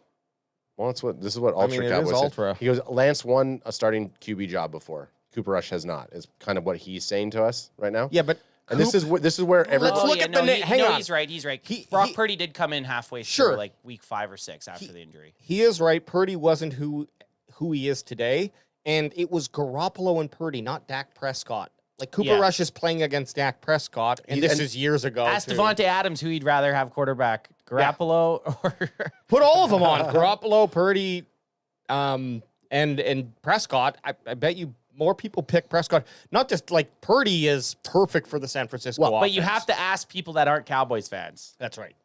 The idea with Purdy at that time, because he was the Mr. Irrelevant, and you had Jimmy Garoppolo. So Jimmy Garoppolo losing the starting job to Trey Lance is one thing. We know that Garoppolo, he gets picked up as a starting quarterback, but he's just not that guy. He's not the guy. Not that guy. You can ask Nate Dogg about it, and I don't think Nate Dogg is a big fan of Trey Lance anyways either. But I think that's also because of what San Francisco gave up to get Trey Lance. Had Trey Lance been acquired to San Francisco with different means, there might be a little bit of a different type of vibe around him. Yeah, but someone like Purdy probably didn't get a fair chance in that initial vying for that job. Like you're stepping in as a no dick freshman almost. Last pick in the He's draft. got no dick. He has no dick. He's like a Ken doll. He's Ken doll. And He's like that dude from Game of Thrones. Hey, he's guys, eunuch. Yeah, he's a eunuch. I don't want to sound weird, but did you guys all see Freelance's little weird bump he's got at the front? Oh, I thought Purdy had the bump. Oh, Purdy's Purdy's a eunuch. His hump bump. You see that little weird bump? Okay, we got to move on from this. We're all agreeing that everybody needs to see more. Let's get to question 6. I'm just gonna run real quick through. Eat me out. Eat me out says I'll believe it when I see it. So I think he's on board with us, and yeah, I know he's wrote a paragraph. You know that's not how we do, guys. And Curdy Daniels says it certainly seems like Cowboys brass wants Lance to overtake Rush, and I think we all want him to prove or to show, yeah, I'm the starting backup quarterback, and I'm also going to be pushing Dak Prescott because if he falters at all, I'll be I think everyone wants that in their backup QB, right? Wouldn't that be awesome? It would be, unless we re-sign Dak. Unless we re-sign Dak. And then we re-sign Dak, trade them all. Yeah, trade them all. all. We don't need a backup. Trade everybody. Okay. I think we go to question 6 now. Question 6. Who's the starting center in week 1? Ooh, this is a spicy one. So right now, the main battle is between Brock Hoffman and Cooper Beebe. And Brock Hoffman actually was on our Brock Hoffman was Brockshly on our good friend Cowboy Chris's show. They had him on. They were very excited. It was actually really fun to watch. But I can only imagine, you get a Cowboys player on, you're going to be a little hyped up for that. And I thought it was a good interview, but after Brock Hoffman left, they ragged on each other. It's a good... it's funny. It's a fun show to watch. Brock Hoffman is a real dude. He's a real-ass dude. And but anyways, yes, Brock Hoffman and basically Cooper Beebe. 3rd-round pick, yeah. Cooper Beebe, that we traded back in 1st-round pick and acquired him with that 2nd, 3rd-round pick. How do you feel about the 3rd-round pick? Is that because we always talk about your 1st-round pick needs to be a starter week 1, your 2nd-round pick should be at least vying for time or playing a significant over 1/3 of the snaps would be great just to make sure that they're in game, and it should be growing throughout the season, right? Like where they started in the beginning of the season as a 2nd-round pick should be much lower in terms of how much time they're playing by the end of the season. What do you think about a 3rd-round pick? Where does that lie? I think they have time to. I think they can sit back. I don't think they have to start. If you luck out like last year, our 3rd-round pick, DeMarvion Overshown, he was slated to get a lot of playing time. He showed in the preseason. That was almost, besides the injury, the best case scenario he could have had for a 3rd-round pick. He was a Texas guy through and through. They drafted him, and we're talking about DeMarvion Overshown. He was slated to play and then got injured, right? Like that was best to worst case scenario. I think BB, you get him, and he's kind of in a similar situation where you have a starter in place, but not necessarily a proven starter in Brock Hoffman. So the coaching staff is going to honestly pick who they think's best. The 3rd-round pick is a blessing in disguise because you don't have that looming 1st or 2nd-round grade on the player. You can still have them sit for a year or two and be like, well, yeah, we're developing our mid-round guys, right? Yeah. So if he ends up starting, well, they believe that he's better than Brock Hoffman, but I don't think he needs to start for it to be a bad pick. You're not going to go into the season with a bad taste in your mouth if Brock Hoffman's the starting center. No, not at all. It'll kind of make me feel better because he actually had competition. He wasn't just given the role because Biotish left. Yeah. Yeah. And a funny thing actually from that interview that really brought me, I love Brock Hoffman. He's got a great name. He's got a great look, but he's always just been a backup kind of second fiddle type of dude. Put him in this position, and he said himself, they asked on Cowboys Chris's podcast, they asked him, and I forget who asked, but it doesn't matter. Go watch it for yourself. You can come back. Yeah, be your own fucking person. Don't be some sort of lemming. Don't be a lemming. But they asked him, who's the biggest shit talker, basically, on the team? And Brock Hoffman was like, I hate to say it, but I think it's me. And so I love that. I love a guy who's getting in the face of these big-ass defensive linemen and fucking challenging him, basically. I don't think Biotish was ever that dude. I don't think he was getting in guys' faces. And sometimes you need offensive linemen. There's a couple positions on the NFL football team that you want to have a little a little attitude. I want him to be nasty. Yeah, you want your center to be nasty. Center should be center and guard. They need to be maulers, man. Should be nasty dudes. They should be, when you get into the scrum, you should be grabbing at the crotch, squeezing and twisting, eye gouging. Find some balls, grab them, something and twist to grab them. and twist. That's what I think. Zach Martin, those are my balls. Let's go. Well, speaking of Zach, It's too late. I've already gripped them. Speaking of Zach Martin, Ultra has given a hot take. He thinks that Hoffman is going to be the starter, and he believes BB is going to be Martin's 2025 replacement. Well, and that could happen. Sure. And I'm not necessarily and upset with that. You're not upset with that because he's a third round. He's our third pick. Yep. There's not a lot of pressure on him if he works. He was a free pick almost. Yeah, it goes back to when we were talking before we went live about Tyler Guyton and how we would be disappointed if our first round pick wasn't actually starting. And that news came out this week saying that he's probably going to sit behind and he'll be the starter and he'll be an All-Pro next season. Yeah, the drop was that week he was one. raw. Well, week one, I forget what the guy's name was. Bobby fucking something. Bobby Boots. Bobby something. Bobby Belt. Bobby Belt. Bobby Belt. Bobby Belt said. Bobby Boots. Bobby Boots. Bobby Top Hat. He said that his sources told him that they would be very surprised if Tyler Guyton was the first or was the starter week one. And he believes Chuma Edoga would be that guy. This is Defy Talks Cowboys. Bobby Belt thinks it's likely that rookie first-round pick Tyler Guyton will back up Chuma Edoga week one and possibly the entire season. He mentioned he believes Tyler Guyton is a future Pro Bowler and believes in where he could be, but Guyton is a raw prospect and needs work at LT. So we had to touch on that a little bit. I think it's hogwash. I'd be very, very, very surprised if Tyler Guyton isn't the starter week They were saying one. Tyler Smith was raw, and he's probably not going to pan out as a starter for the Cowboys when we first signed him. How can you say Well, this? technically he did. He's now a guard, so. Right, he got moved. Yeah. Yeah. He's still a starter on the line, but he's still a starter. But how do you even say this prior to anyone putting pads on? Like Yeah. you haven't even seen him in pads. There's no way to have this.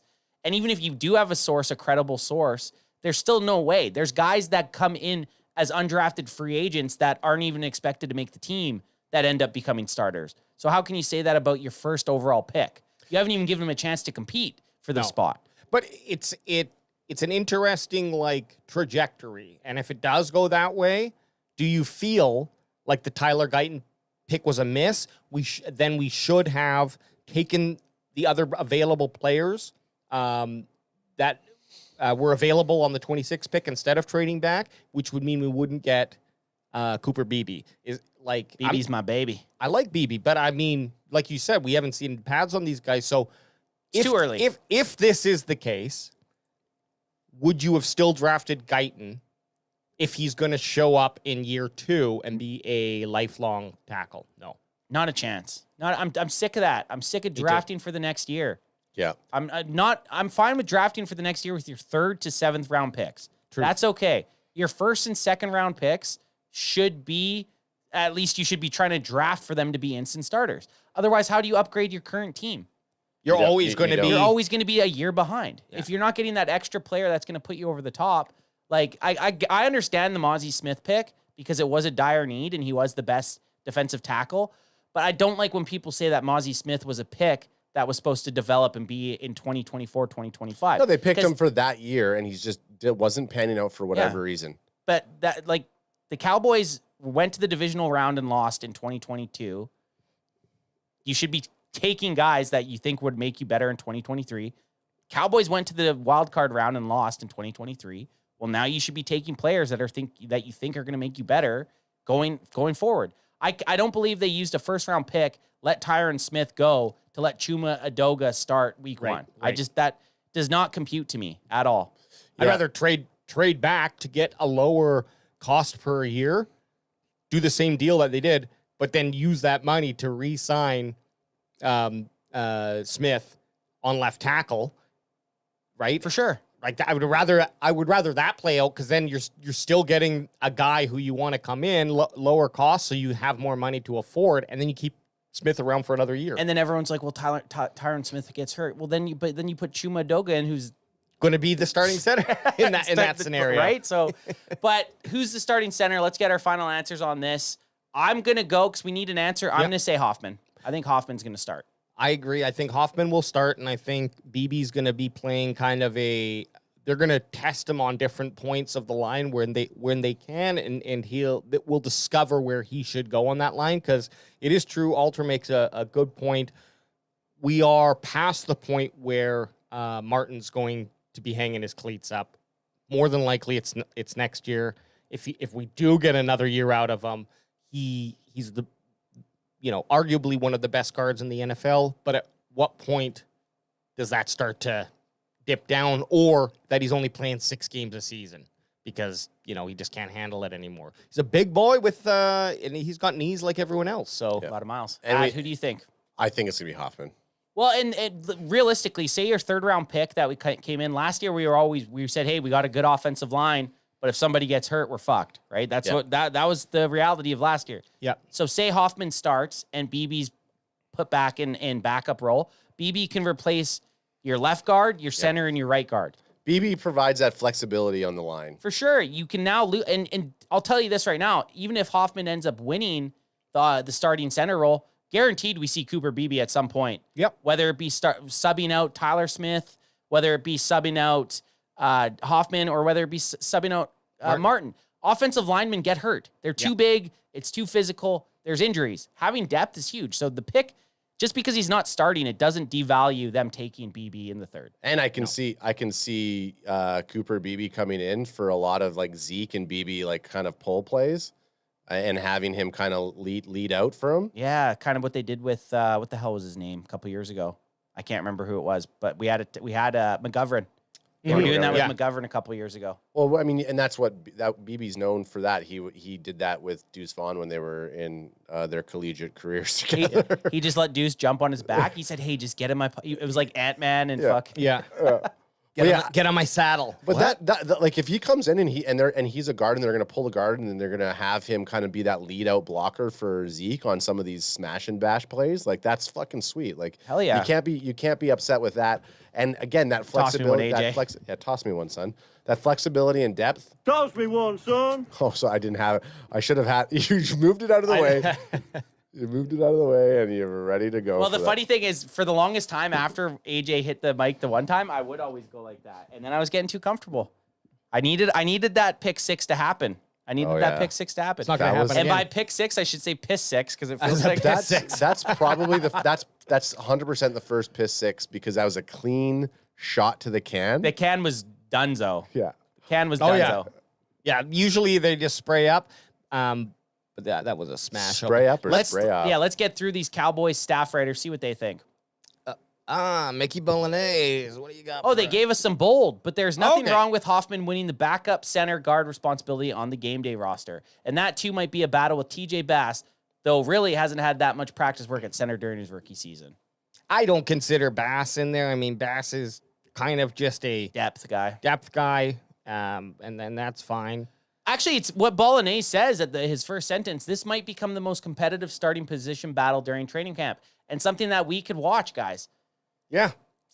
Put that on the list. Put that on the list. So he's saying at the end there, it's more of probably a battle between Bass, Hoffman, and BB. Well, that's what we were just saying. That we don't think Bass is really. I don't include him. I don't buy Bass. I don't buy Bass. I only buy salmon. Yeah, but I mean, Bass had some pretty decent games when he came in. And have you guys ever seen what Bass looks like? Yeah. Oh my god. He kind of looks like that. What's it called? The dude that we wanted to sign. Yeah. Oh yeah.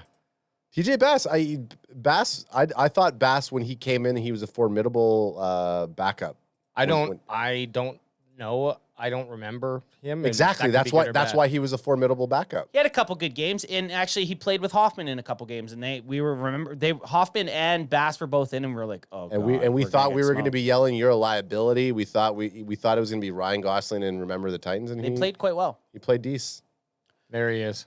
Let's bring him up. Yes. That's the type of center / lineman I want. I've seen this guy before. Yeah, he was on Hoffman's podcast. Maybe did you see it on that? No.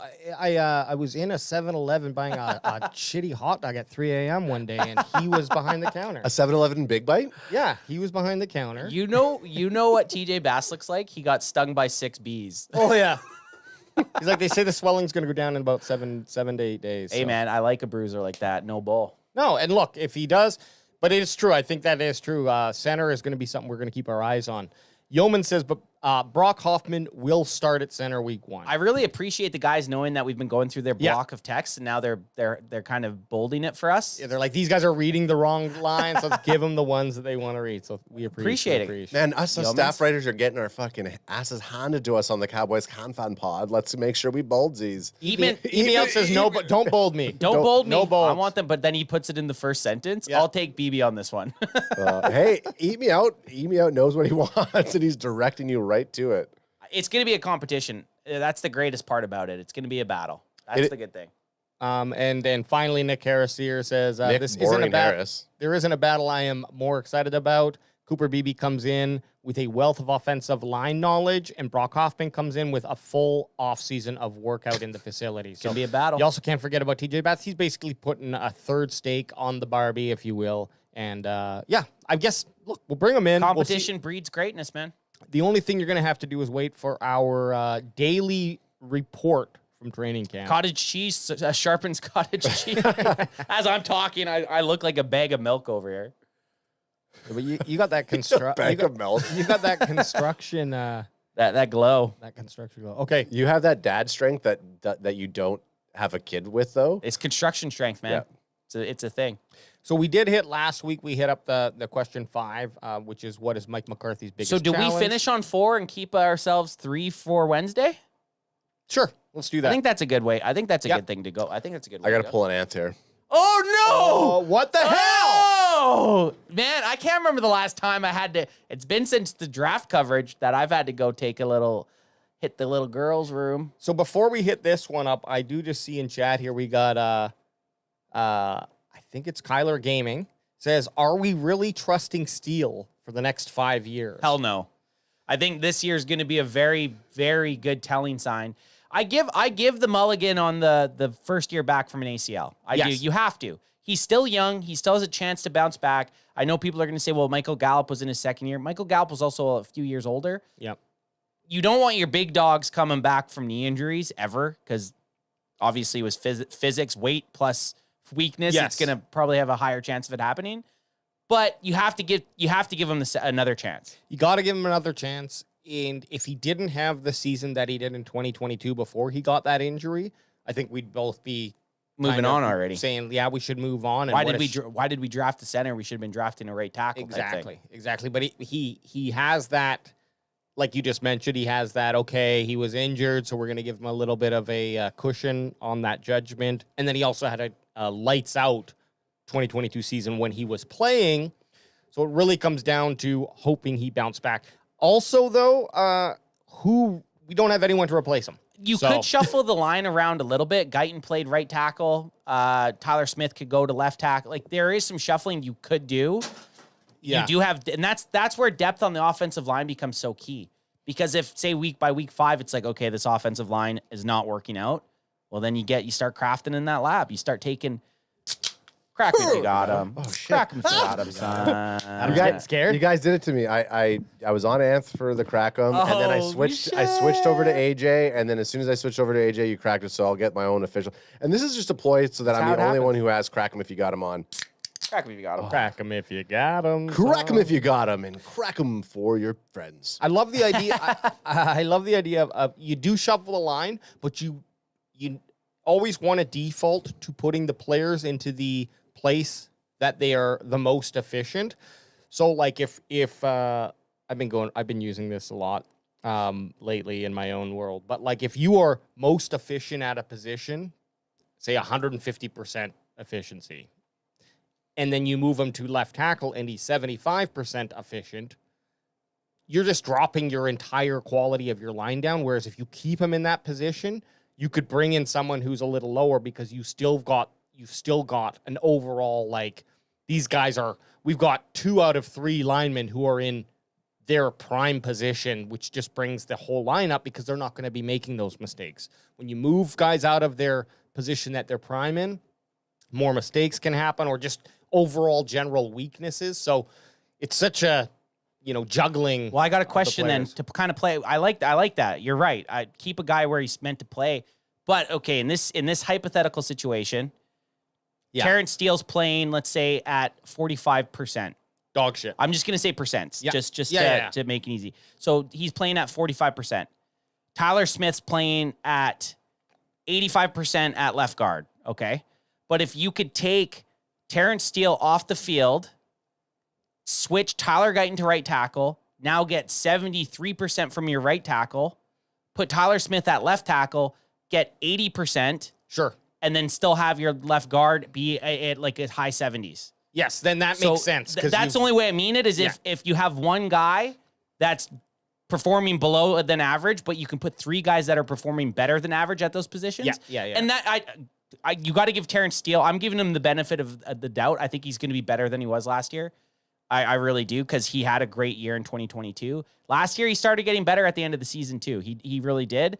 So it'll be interesting. But there is ways out if T. Steele starts, because the question was, do you trust him for 5 years? It's kind of, we don't know until, again, it's a question mark, but you got to just put the trust in training camp and what the team sees. Ultra was saying Steele was playing at a Pro Bowl level before his ACL injury. Last 5 games, he was balling. Yeah. He says, go watch Steele's last 5 games. And then Kyler Gaming says, I don't remember any blunder sacks on Steele's side, so I guess he did well enough. I just didn't think a 5-year contract was going to happen. But that happened prior to that happened prior to the 2023 season. Ultra says this: the Cowboys' whole 2024 draft was not to move Tyler Smith to left tackle. I agree too. For sure. Yeah. But let's say injuries happen. Like right tackle's gone for whatever reason that you just can come up with in your head. I trust Terrence Steele a lot more than I trust Chuma Edoga. Let's just say that. For sure. Yeah. Yeah, especially on that right tackle. Depth. It's built on depth. The offensive line has a bunch of depth. That's as happy as you can be. Which is what we want. That's what you want, man. Yeah. We've preached that last year. There was no depth on the offensive line. This year they have it. And I never thought about it until Ants was yelling at me that we have no depth on the offensive line, even after I didn't even ask him a question about it. We got no depth! I just talk. That's just how I talk. I'm never physically or mentally or trying to yell at you. Yeah. I'm more so yelling at the listener. Yeah, totally. Hey, anybody who's listening right now, you're about to get. I'm not. You're about to get ears in your. I would never yell at my brother or my half brother in AJ. I'm yelling at you, that the person that's listening. Yeah, if you're listening to this right now, you're getting yelled at. So guys, what does CeeDee? Oh, AJ. Oh, look, we're in media. Okay, we got to hype things up. Sometimes a little controversy is good. Absolutely. For it. So final question here for today. Then we'll do our. I like leaving. I like having the top 3 for the top 3 is good for the main event. So let's move on from the contract. This is just about CeeDee Lamb playing this year. What does CeeDee do for an encore? Comparing, I guess this is referring to his season last year and how balled out he played. Can we get his stat line up? I was just gonna ask Can that. We get his stat line up? Well, let me finish the fucking question first. No. See, that's somebody yelling at you. Yeah. No, but he yelled at me, not you. He would never dare yell at you. I think we yell at each other occasionally. I yelled at both. That was a that was double both. yell. You remember when he told me that he didn't care about my fantasy football squad either? Oh yeah, no, he fucking hates when I talk fantasy football. Well, just when I was in that zone, I don't know what zone. It was a bit of a You were fog. Clayton. I was a foggy. I was Clayton. Hello. It's spicy.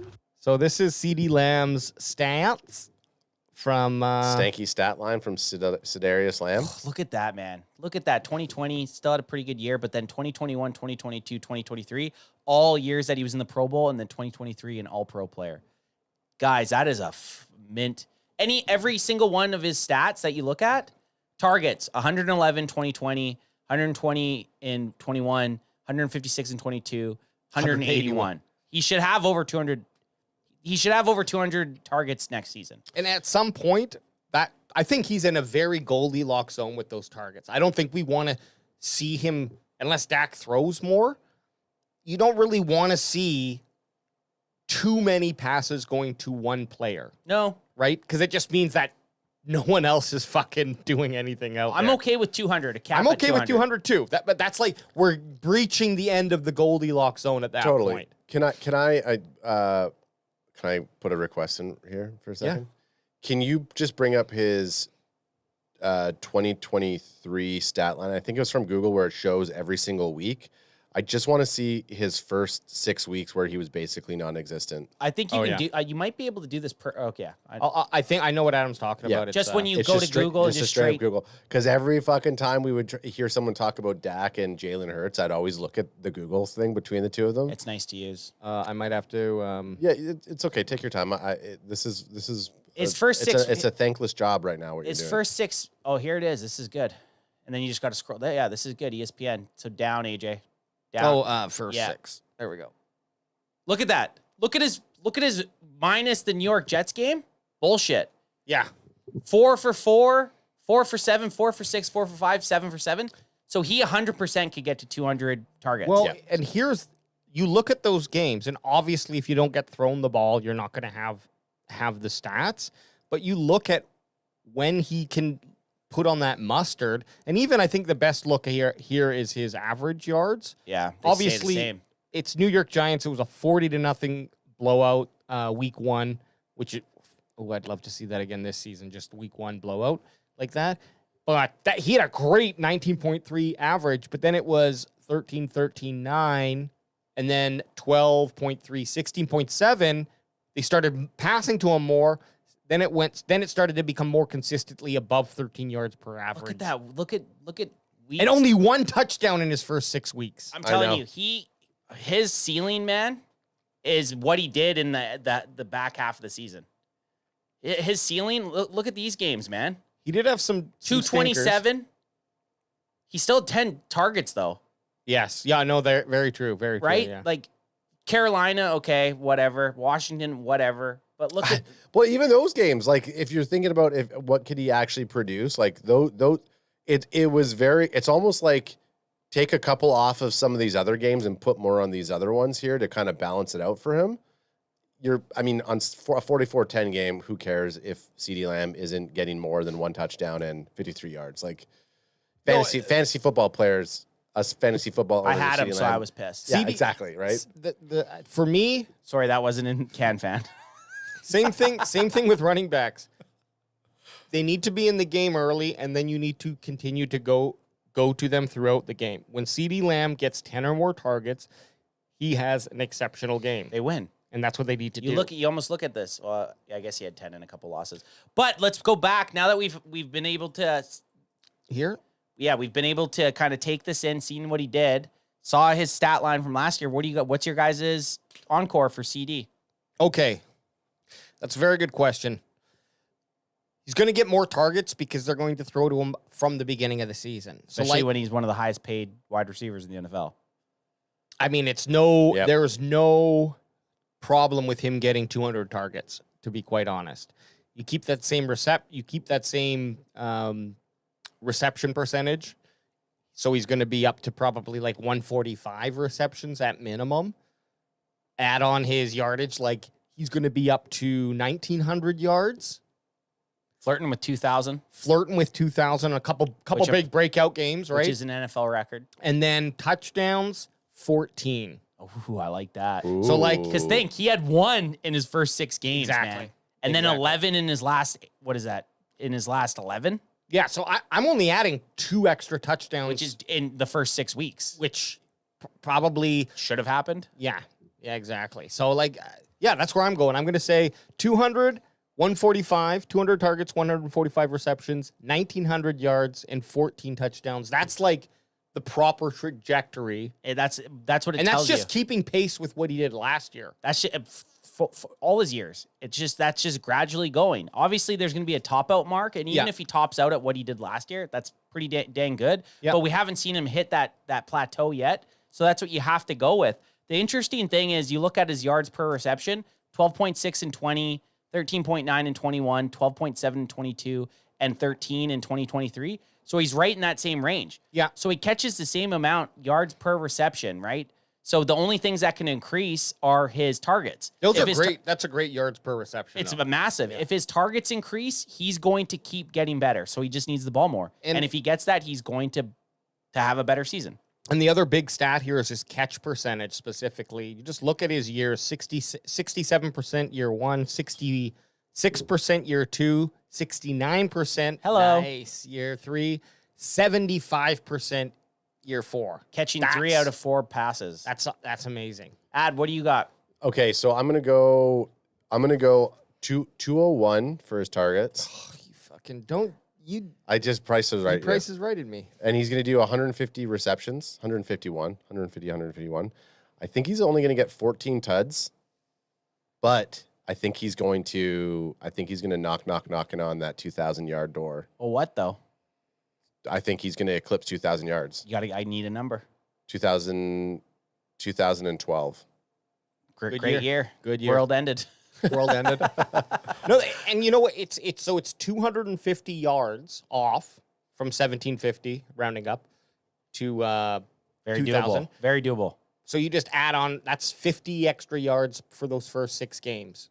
That's not hard to do. Yeah, he's gonna do it. My stat lines. I mean, it's pretty much fallen right around where you guys said. I think 200 plus targets. I'll go 202. Okay. Damn it. No. Now you. Well, you know what? That's the worst thing 3 Prices Rights people could do is go 200, 201, 202.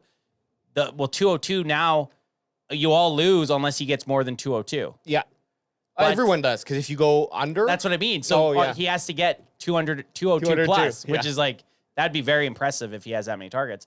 Receptions, I'm going to flirt with about 140. I think yards is where I could see an increase. I'm going to go 1950 for yards. And I'm going 17 tugs, man. Okay. Ooh. Out of Ant's stat, would you rather see him get, obviously, I think I know what the answer is. Would you rather see him get 2,100 yards, 12 touchdowns, or, what is he at here? 1,800 yards and 17 touchdowns. Oh, that's a good call. I want him to break some records there and be the top #1 receiver in the entire league. But if I want a little bit of less touchdowns because I think I want to see the ball spread out a little bit more for some of our receivers. Maybe Fergie. Exactly. Fergie's going to eat some of that up. I think B. Cooks is going to have a couple of those, and then hopefully Stevens or one of our other wide receivers. We don't know who our wide receiver 3 is. So what's your answer? More yards. More yards. I think I'm actually touchdowns are sexy for fantasy football, but 2,100 yards is that's Megatron couldn't do that. Like even Megatron with his pace with an extra game didn't get that. Well, we could also just say 2,000 to bring it closer, but I think I agree. So if you went, what is the record and how many 19 something? It's like close to 2,000. Close to 2,000. Okay, so let's just say in this 16 games though. Okay. Well, let's just see. It would be great to see him break the record within 16 games. 1964 and 2012. So if he end of the year. So that would put him end of the world. If CeeDee Lamb if CeeDee Lamb had 2,100 yards, that's putting him breaking the record. Let's say 2,000. Okay, so to make it more reasonable. I think I'm gonna go. Fuck, that's tough. 12 touchdowns still. You said 2,000 yards and 12 touchdowns. Yeah, same amount. I think I still got to go with that. The yards plus the amount of touchdowns is still really good. That you're still sure he didn't improve on touchdowns, but that's 250 more yards. Yeah, and that like it's soup. I'm assuming that these aren't going to be like these are going to be meaningful yards, first down yards. Yeah. And so I think in terms of like quality of offensive play, the yards mean more, and those touchdowns can come from other players. Like you getting into the red zone more often, then there's just more. There's more. Zeke's there now. Zeke's there, yeah. He's going to poach a couple. Yeah. Guaranteed. Yeah. Zeke is still going to score on the goal line. Anything 5 yards within 5 yards, give it Zeke to the Zeke. ball. Yeah. Let's just also say what's an encore. We just want to see him Continue showing up in those first 6 games, doing what he's done his whole career. And actually, you know what? He hasn't shown. It wasn't his fault for not showing up. It wasn't. I swear. That is the answer right there. The encore is he starts off the season the way that he kind of ended those last 11 games. Which the funny thing is, if he would have played those first 6 games like his last 11, his encore, it would be impossible for him to beat that, I think. So it's opened it for him not playing those first 6 games has given him a chance to build off of an insane season. You'd have to go back to the tape to see exactly what he was doing and who was more at fault in those. Well, I don't mean anything. Games. Well, they didn't throw him the ball. They didn't throw him the ball. They threw it. You can see it. The fault is they didn't. Even if he's one-on-one, or you still got to give CeeDee Lamb. We were preaching it most of the year. 10 targets a game. Yep. You have to do that. He broke Cowboy franchise records. He had an amazing season. He had one of the best Cowboys receiving records or seasons of all time. And I just hope if he can build off that at all, that's a great encore. I think that's as good. That's all we hope for an encore is that he builds off it. Yeah, and signs in the preseason. Year 5, 6, 7, that's your kind of generally, depending on how old the player is, the wide receiver is when he's drafted, but generally when they come to the NFL, year 5, 6, 7, those are your peak years. You're going to be peaking in those years, and then you might run plateau for 5 years in a row after that. So I'm not saying that he's going to have a huge fall off, but this is the year where it's like he's entering the beginning stages of peakness.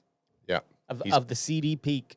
Yeah. CD's peaking. I don't think that he's hit it yet, and that's the beautiful thing. Well, guys, that was a great episode. We touched on a lot of things. Man, we're so goddamn close to meaningful football and just meaningful. I mean, it's all meaningful talk because we love talking about the Dallas Cowboys. But, guys, you guys feeling good right now about all the? Feeling we're sexy. Gearing up. We're trending in the right direction, just like the Cowboys. I love solving problems every week with you guys. We do, okay? and we're the only ones that do it, and we Did don't you do it. You almost became a Philadelphia Eagle there for a second. Use guys. Use guys. Hey, use guys. Come back, Alex. Come back. And we don't do it in Jones. Cheesesteak. We don't do it in Jones talk. We say what the hell we mean. Who wants to tell somebody something? If you know anybody out there who's not a Cowboys CanFan fan, you better go and lift your middle finger up and you tell them to go fuck themselves! Crack 'em if you got 'em. Just the most hardcore call out. Yeah.